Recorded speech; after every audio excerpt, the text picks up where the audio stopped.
with an exciting season launch in Bangkok, MotoGP bikes are back on track in Thailand for the Buriram test, which kicked off on Wednesday at Chang International Circuit. And there is a familiar name atop the timesheets.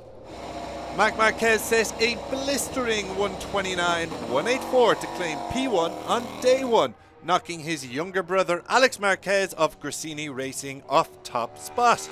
The 8-time world champion's late lap gave him almost half a second advantage, while Franco Morbidelli continued his strong pre-season form to round out the top three. While Ducati enjoyed a top three lockout of the timesheets, there are still some big questions to be answered at the Borgo Panigale factory. Ahead of the test, speculation remained about whether they would stick with the 2024 engine or opt for the updated 25 version. Team manager Davide Tardozzi suggested that a decision is likely to be made on Wednesday evening, but it seems they are leaning towards choosing the 2024 version.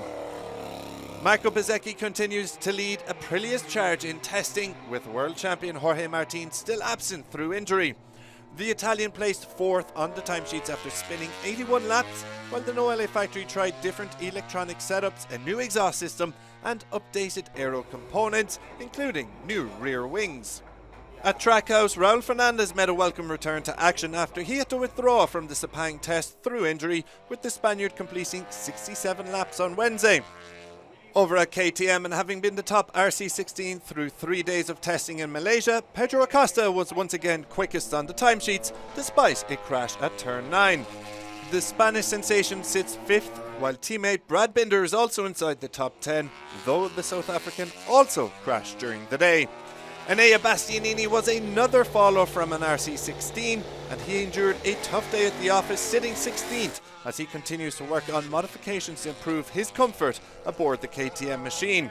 Maverick Vinales was also down on the timesheets, though he continued testing the new seat unit we saw at Sepang.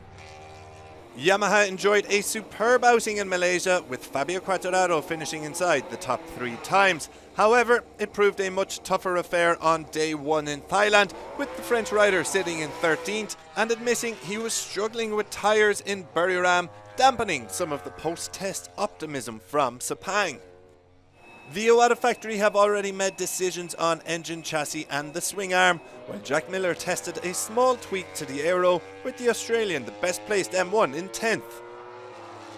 It has proven another positive outing for Honda, with 2 RC213Vs inside the top 10 on the timesheets. Luca Marini leads Johan Zarco, with the pair sitting 6th and 7th respectively.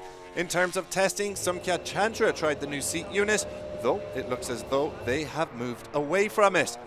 That is your roundup from day one of the Buriram test. One more day of pre-season awaits on Thursday before the 2025 Thai season opener later in the month. It's going to be a busy day, so make sure you stay tuned to MotoGP.com to stay up to date.